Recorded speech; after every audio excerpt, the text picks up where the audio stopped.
سورہ فاتحہ کے متعلق کچھ باتیں بتائی تھی۔ اس میں سورہ فاتحہ کو سورہ فاتحہ کیوں کہا گیا، اور آج انشاءاللہ سورہ فاتحہ کے متعلق ہی بیان کرنی ہے، مگر اس سے پہلے سورہ فاتحہ شروع کرنے سے پہلے ہم کچھ اور پڑھتے ہیں جسے ہم توز و تسمیہ کہتے ہیں، یعنی اعوذ باللہ اور بسم اللہ۔ تو بسم اللہ الرحمن الرحیم کے متعلق کچھ مسائل بھی ہیں اور کچھ باتیں ہیں جو حسب غور ہیں، اسے آپ لوگ بغور سماعت فرمائیں۔ بسم اللہ الرحمن الرحیم یعنی اللہ کے نام سے شروع جو بہت مہربان رحمت والا، جو بہت مہربان رحمت والا۔ یہ ہمارا ترجمہ ہے، اعلیٰ حضرت سرکار کا ترجمہ ہے، ایک دم آسان ہے، اور جو دوسرے مذاہب کے لوگ ہیں ان کے ترجمے ہی میں ڈفرینٹ ہیں۔ وہ کہتے ہیں اللہ کے نام سے شروع کرتا ہوں، کوئی کسی کے ترجمے میں شروع کرتا ہوں اللہ کے نام پر، تو شروع کرتا ہوں، اس میں دو باتیں جو گرفت ہے ان کی، کہ پہلے شروع کر رہے ہیں پھر اللہ کا نام لے رہے ہیں، یعنی شروع یعنی کر دیا پھر اللہ کا نام لیا، اور اعلیٰ حضرت سرکار نے شروع سے فرمایا اللہ کے نام سے شروع۔ اب اگر ہمارے میں چاہے عورت بچہ جو بھی اگر وہ ترجمہ کرے گا تو یہی کہے گا اللہ کے نام سے شروع، اور اگر جو یہ کہتے ہیں شروع کرتا ہوں اللہ کے نام پر، اگر کوئی مؤنث عورت اگر کرے گی، لڑکیاں کرے گی تو شروع کرتی ہوں، تو یعنی یہاں کوالٹی کے حساب سے ترجمہ ہو رہا ہے، مگر اعلیٰ حضرت سرکار کا ترجمہ چاہے بوڑھا ہو، چاہے جوان ہو، چاہے لڑکی ہو، عورت ہو، مخنث ہو، کوئی ہو، سب سیم کر سکتے ہیں۔ اللہ کے نام سے شروع جو نہایت مہربان رحمت والا، یہاں پر ہمارا ہے رحمت والا، اور ان لوگوں نے کہا ہے جو نہایت مہربان رحمت والے ہیں۔ لفظ ہے کا ترجمہ، یہ لفظ ہے جب استعمال ہوتا ہے تو وہاں جملے فعلیہ کا معنی دیتا ہے، اور جملے فعلیہ کی تعریف ہے جس کے کہنے والے کو سچا یا جھوٹا کہا جائے، سنیں، اور یہاں جملے انشائیہ ہے، سنیں، شک و شبہ کی کوئی گنجائش ہی نہیں یہاں پر۔ تو جو غلطیاں وہ کر چکے ہیں، اور اعلیٰ حضرت سرکار کی جب تفسیر ہماری اور ان کے نگاہوں کے سامنے آتی ہے، جب اللہ رب العزت انہیں سمجھ عطا فرماتا ہے اور اپنے بغض اور حسد کے عینت کو اتار کر جب قرآن پڑھتے ہیں تو انہیں ضرور ہدایت ملے۔ ایک بات سمجھ میں نہیں آتی، وہ آپ سے پوچھنا چاہتا ہوں، پورا قرآن حضور کے حمد ہے نا، پوری نعت، پوری تعریف اللہ کے حبیب کی، پوری قرآن، اور بخاری شریف، مسلم شریف، سائنس ستہ کی جتنی کتابیں ہیں، احادیث طیبہ، وہ سرکار صلی اللہ علیہ وسلم کے قول ہیں جو سرکار نے اپنے لب مبارک سے ارشاد فرمائے، وہ حدیث ہے۔ اب ایک بات سمجھ میں نہیں، پورا حمد جب قرآن ہے اللہ نے اپنے حبیب پر نازل فرمایا تو اس میں نبی کی شان کی کمی کیوں بیان فرمائے گا؟ اور نبی علیہ الصلوۃ والسلام حدیث بیان فرماتے ہیں تو اس حدیث میں سرکار اپنی عیب کو، ویسے میرے سرکار بے عیب ہیں، کوئی عیب نہیں ہے، مگر ایک ایگزامپل، ایک موٹی مثال، کیا اپنی عیب کوئی کتاب میں چھاپتا ہے کہ جس کو لوگ آئیڈل مانتے ہیں، اپنا آئین مانتے ہیں، اپنا سب کچھ مانتے ہیں، اگر وہ اس طریقے سے بیان کرے گا تو اس کے چاہنے والے کس راستے پہ جائیں گے؟ تو گویا قرآن ہے، قرآن کو جس انداز میں پڑھو گے قرآن تمہیں ویسے راستہ دکھائے گا، اگر عشق رسول میں ڈوب کر پڑھو گے تو قرآن تمہاری ہر جگہ رہنمائی فرمائے گا۔ ایسے ہی بخاری شریف، مسلم شریف، ترمذی شریف، ابن ماجہ، ابن داؤد، یہ تمام حدیث کتابیں اگر اس میں محبت رسول سے پڑھو گے تو کہیں نبی علیہ الصلوۃ والسلام کی شان میں گستاخیاں نہیں آپ تلاش کر پاؤ گے۔ اور ایسے ہی قرآن مقدس جب یہ سوچ کر پڑھو گے یہ میرے حبیب پر نازل ہوئی ہے اور یہ اس میں پوری قرآن جتنی آیتیں پورا میرے حبیب کی حمد ہے، ہم میرے حبیب کی تعریف ہے، تو کہیں بھی آپ کو نبی علیہ الصلوۃ والسلام کے خلاف کوئی بھی آیت نظر نہیں آئے گی۔ تو اللہ کے نام سے شروع جو نہایت مہربان رحمت والا. بسم اللہ کے نام سے شروع یعنی بسم اللہ ہے جو اللہ کے نام سے شروع. تو علامہ احمد ساوی رحمۃ اللہ تعالیٰ علیہ فرماتے ہیں قرآن مجید کی ابتدا بسم اللہ سے اس لیے کی گئی تاکہ اللہ کے بندے اس کی پیروی کرتے ہوئے ہر اچھے کام کی ابتدا بسم اللہ سے کریں. ہر اچھے کام کی شروعات کیا ہے؟ بسم اللہ سے کریں. حدیث شریف میں ہے کہ اچھے اور اہم کام کی ابتدا بسم اللہ سے کرنے کی ترغیب دی گئی ہے. چنانچہ حضرت ابو ہریرہ رضی اللہ تعالی عنہ سے روایت ہے حضور صلی اللہ تعالی علیہ وسلم نے ارشاد فرمایا جس اہم کام کی ابتدا بسم اللہ الرحمن الرحیم سے نہ کی جائے وہ کام ادھورا رہ جاتا ہے. وہ ادھورا رہ جاتا، مکمل نہیں ہوتا ہے. تو اس کے برعکس آئیے جو کام اہم کام اچھا کام اگر بسم اللہ سے نہ کیا جائے تو ادھورا رہ جاتا ہے اور اگر بسم اللہ سے کیا جائے تو مکمل ہو جاتے ہیں. لہٰذا تمام مسلمان کو چاہیے کہ ہر نیک اور جائز کام کی ابتدا بسم اللہ الرحمن الرحیم سے کریں اور اس کی بہت سی برکتیں ہیں. اس کے بعد ہے الرحمن الرحیم یعنی جو بہت مہربان رحمت والا. امام فخر الدین رازی رحمۃ اللہ تعالیٰ علیہ فرماتے، امام فخر الدین رازی یہ بہت بڑے اللہ کے ولی، بہت بڑے مناظر تھے. مناظر جس بھی مناظرے میں آپ پہنچتے تھے جو مخالف مناظرہ رہتا تھا نام سن کر ہی راستہ بدل دیتا تھا. اتنے بڑے مناظر تھے اور علم منطق کے بھی امام تھے. جس بھی معاملے میں حضرت امام فخر الدین رازی رحمۃ اللہ تعالیٰ علیہ سے بحث کی جاتی آپ پورا مکمل جواب دیتے. مگر ان کا عالم یہ تھا اللہ کے ولی تھے. ایک مرتبہ جب آپ کے موت کا وقت قریب آیا تھا تو ابلیس خود ہر جگہ بھائی میں لڑائی، بیوی میں لڑائی، گھر میں تناؤ، ایک دوسرے سے گالی گلوچ، یہ سب کراتا ہے شیطان. مگر وہاں ابلیس خود نہیں آتا ہے بلکہ اپنے چیلوں کو بھیجتا ہے. اور جب انسان کے موت کا وقت قریب آتا ہے تو ابلیس بذات خود آتا ہے. ابلیس خود آتا ہے. کیوں؟ اس لیے کہ ابلیس نے اللہ سے کہا تھا کہ مولا تیرے بندوں کو میں ہدایت سے اسے ہٹا دوں گا، اسے راہ حق سے مولا اسے بھٹکا دوں گا، اسے گناہ کراؤں گا. تو رب نے کہا اور کہا تھا میرا نام ابلیس رکھا ہے، میں ابلیس ہوں ابلیس. تو رب نے فرمایا تو ابلیس ہے تو میں رحمان و رحیم ہوں. میری ایک صفت رحمان بھی ہے، میری ایک صفت رحیم بھی ہے اور میری ایک صفت غفار بھی ہے. میرا بندہ گناہ کرے گا مگر ندامت کے چند آنسو کا قطرہ لے کر اگر میری بارگاہ میں فریاد کرے گا تو ابلیس سن لے، اس کے تمام خطاؤں کو میں معاف کر دوں گا اور ایک دم اسے پاک و صاف کر دوں گا. وہی امام رازی رحمۃ اللہ تعالیٰ علیہ جب آپ کی موت کا وقت قریب آیا تو ابلیس آیا آپ کے پاس اور کہتا ہے رازی تم نے زندگی میں مناظرے کیے، کیا آپ نے خدا کو پہچانا؟ کیا آپ نے خدا کو پہچانا؟ امام رازی رحمۃ اللہ تعالیٰ علیہ ارشاد فرماتے ہاں خدا ایک ہے. کیا کہا؟ کیا خدا ایک ہے؟ خدا ایک ہے. تو ابلیس تھا وہ بھی معلم الملائکہ تھا، ملائکہ کو پڑھاتا تھا اور فرشتے اسے جھولا جھلایا کرتے تھے.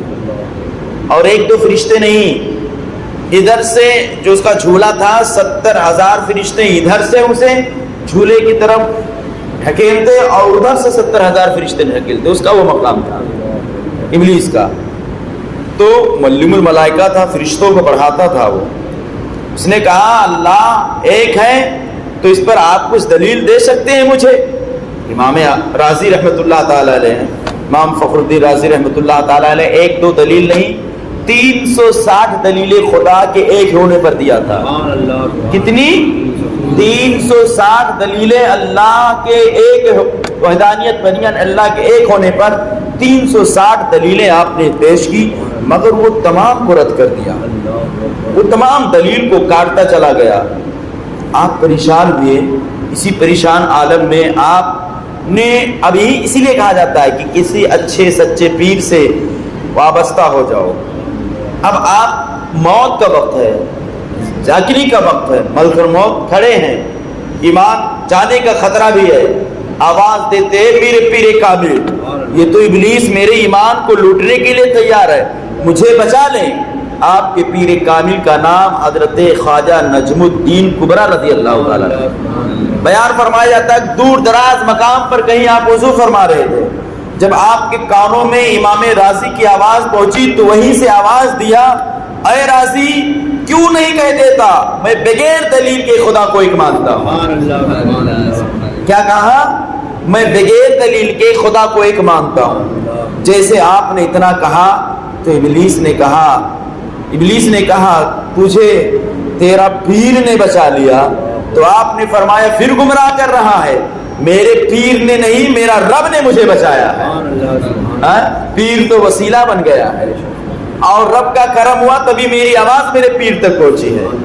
تو اسی لیے وہی امام فخر الدین رازی رحمۃ اللہ تعالی علیہ ہیں، آپ فرماتے ہیں، آپ بسم اللہ الرحمن الرحیم کے متعلق فرماتے ہیں کہ اللہ اپنی ذات کو رحمان اور رحیم فرمایا ہے، یعنی اللہ رحمان بھی ہے رحیم بھی ہے، تو یہ اس کی شان سے بعید ہے کہ وہ رحم نہ فرمائے، جو اس کی شان ہے ہی نہیں کہ وہ رحم نہ فرمائے، رحمت نہ نازل فرمائے، مہربان نہ ہو۔ مروی ہے کہ ایک سائل بھیک مانگنے والے نے بلند دروازے کے پاس کھڑے ہو کر کچھ مانگا، ایک بہت سخی بلند دروازہ تھا، مالدار تھا، مانگا اور کہا کہ مجھے کچھ دے دو، تو اسے تھوڑا سا دیا گیا۔ دوسرے دن وہ ایک کلہاڑی لے کر آیا اور دروازے کو توڑنا شروع کر دیا۔ اس سے کہا گیا تو ایسا کیوں کر رہا ہے بھائی، ایسا کیوں کر رہا ہے؟ اس نے جواب دیا تو دروازے کو اپنی عطا کے لائق کر یا اپنے دروازے یا اپنی عطا کو دروازے کے لائق بنا۔ کیا فرمایا؟ وہ کہ دروازے کو اپنی عطا کے لائق کر یا اپنی عطا کو دروازے کے لائق بنا۔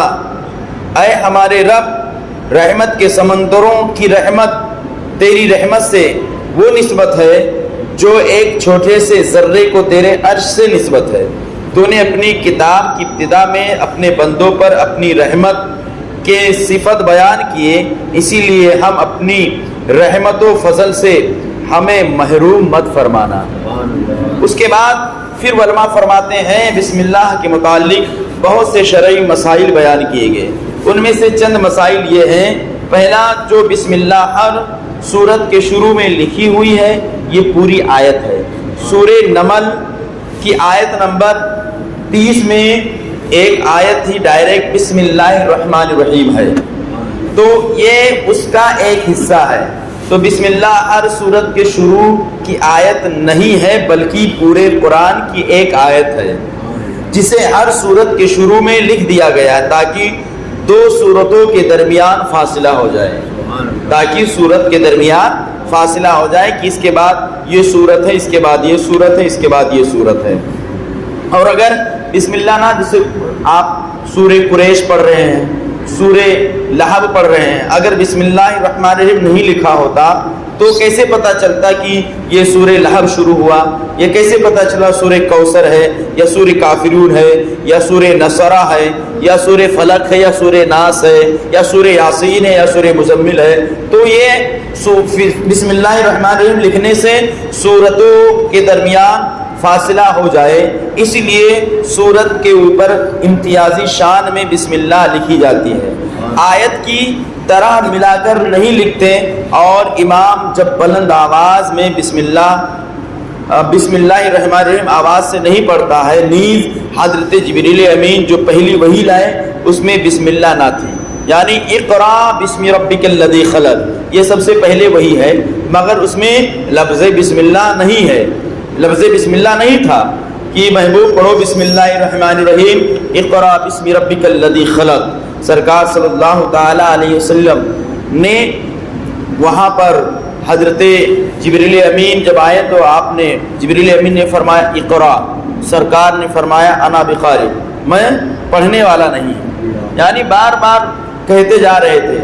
گویا ایک سوال ہے، یعنی میرے حبیب کو معلوم ہے کہ جبریل پڑھانے والے کیا ہیں، ورنہ اگر کسی کو کوئی سبق پڑھائے تو انسان تھوڑا سوچنے پر مجبور ہو جاتا ہے، مگر میرے سرکار صلی اللہ علیہ وسلم فرماتے ہیں میں پڑھنے والا نہیں ہوں، میں پڑھنے والا نہیں ہوں۔ گویا سرکار اگر حضرت جبریل امین کے اتنے کہنے پر پڑھ لیتے تو آج لوگ یہ کہتے جبریل نبی علیہ الصلوۃ والسلام کے استاد ہیں، جیسے کہ آج علماء دیوبند کہتے ہیں حضور صلی اللہ تعالیٰ علیہ وسلم کو معاذ اللہ اردو کی زبان دارالندوہ سے سکھایا گیا ہے۔ یہ تمام چیزیں جو خرافات یہ لوگ بکتے ہیں یہ ان کے نا علمی، بلکہ یہ کہا جائے کہ یہ ان کے ہٹ دھرمی ہے کہ نبی علیہ الصلوۃ والسلام کے استاد کوئی نہیں ہے، اللہ اپنے حبیب کو پڑھایا ہے اور حبیب نے پڑھا ہے۔ جبریل پیغام لے کر آتے تھے، کیوں؟ دیکھیے الف لام میم، الف لام میم کا ترجمہ کسی کو معلوم نہیں ہے، مگر جبریل امین جب الف لام میم پڑھتے ہیں لے کر آتے تو سرکار نے الف لام میم پڑھ لیا، مگر جبریل امین نے یہ نہیں کہا یا رسول اللہ الف لام میم کا معنی کیا ہے، یاسین طٰ حم میم عین سین قاف، یہ تمام حروف مقطعات ہیں، اگر حضور علیہ الصلوۃ والسلام اسے پڑھ رہے ہیں، گویا جبریل امین علیہ السلام کی جہاں پر سمجھ ختم ہوتی ہے وہیں سے مصطفیٰ کی شروعات ہوتی ہے۔ گویا حضرت جبریل امین علیہ السلام الف لام میم کہہ رہے ہیں اور سرکار مسکرا کر پڑھ رہے ہیں، اور جب مسکرا کر میرے سرکار نے پڑھا تو جبریل سے فرمایا، جبریل نے عرض کیا یا رسول اللہ مسکرا رہے ہیں؟ جبریل امین کے جملے کو سن کر آقا ارشاد فرماتے جبریل تم نے ایسی آیت لے کر آئی ہے جس کو میں جانتا ہوں میرا رب جانتا ہے، جس کے بارے مفہوم کو میں جانتا ہوں میرا پروردگار جانتا ہے۔ تو بسم اللہ الرحمن الرحیم کو اس لیے لکھا گیا۔ جبریل امین علیہ السلام جو پہلی وحی لائے اس میں بسم اللہ نہ تھی۔ تراویح میں پڑھنے والے کو چاہیے کہ وہ ہر ایک سورت کے شروع میں بسم اللہ پڑھے۔ سنیں، چوتھی بات یہ ہے کہ تلاوت شروع کرنے سے پہلے اعوذ باللہ من الشیطان الرجیم پڑھنا سنت ہے، لیکن اگر شاگرد استاد سے قرآن مجید پڑھ رہا ہو تو اس کے لیے سنت نہیں ہے۔ سورت کی ابتدا بسم اللہ الرحمن الرحیم سے ہے تو پڑھنا سنت ہے ورنہ مستحب ہے۔ اور اگر سورہ توبہ شروع کی جائے، سورہ توبہ میں بسم اللہ الرحمن الرحیم نہیں لکھی ہے کیونکہ شروع کی جو آیت ہے وہ آیت غضب ہے، تو جب یہ سورت نازل ہوئی تھی اللہ رب العزت بہت غضب میں تھا اور اس وقت اسی لیے اس میں بسم اللہ الرحمن الرحیم نہیں لکھی ہے، مگر اگر وہ پڑھنا چاہے سورہ توبہ تو اعوذ باللہ بسم اللہ برکتاً پڑھنا جائز ہے، مگر اگر تلاوت کرتے کرتے جا رہا ہے اور سورہ توبہ کی شروعات آ رہی ہے اسی میں شامل ہے تو وہاں بسم اللہ نہیں پڑھنا ہے، مگر اگر شروع کرنی ہے تو بسم اللہ الرحمن الرحیم پڑھ کر ہی شروع کرے تاکہ بسم اللہ کی برکتیں اسے حاصل ہو جائیں۔ ایک بات اور آپ لوگ سماعت فرمائیں، اس کے بعد ایک بسم اللہ الرحمن الرحیم کے متعلق ایک بات یہ ہے کہ بسم اللہ الرحمن الرحیم یہ ہر ایک کو یاد ہے، ہر ایک کو یاد ہے۔ اس کی فضائل یہ ہے کہ اگر گھر میں بے برکتی بہت زیادہ ہو، گھر میں بے برکتی بہت زیادہ ہو تو گھر میں اگر کثرت سے ہر دن 786 مرتبہ یعنی 786 بار بسم اللہ الرحمن الرحیم کا ورد بعد نماز فجر سورج نکلنے کے فوراً بعد یا فجر کے فرض اور سنت کے درمیان اگر بندہ معمول بنا لے تو بیان کیا گیا ہے کہ اس گھر میں کبھی نہ تو منحوسیت آئے گی اور اس گھر میں کبھی بے برکتی نہیں ہوگی۔ بہت اچھا وظائف ہے، بسم اللہ الرحمن الرحیم اتنا ہی پڑھنا ہے۔ اور اگر آپ کا کوئی کام نہ بنے، اگر آپ کا کوئی کام نہ بنے، کہیں جا رہے ہیں، لوگ آپ کو بھاؤ نہیں دے رہے، لوگ آپ کو پسند نہیں کر رہا ہے، تو وہ صرف بسم اللہ الرحمن الرحیم پڑھتے ہوئے جائے۔ راستے میں کسی سے ہم کلام نہ ہو، وہ بسم اللہ الرحمن پڑھتے جائے گا۔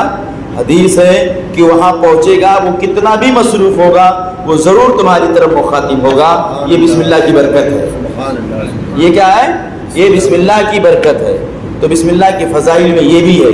اور اگر کسی کو کوئی بیماری لاحق ہو، اگر کوئی بخار زدہ ہو یا کسی کی تکلیف میں بڑھتی جا رہی ہے، اسے شفا نہیں مل رہی ہے، تو وہ اسے بسم اللہ الرحمن الرحیم پڑھ کے دم کر دیا جائے یقین کامل کے ساتھ۔ سب سے پہلے ایک بات یاد رکھیں، ہمیں یقین ہونی چاہیے، ہمیں بھروسہ ہونا چاہیے۔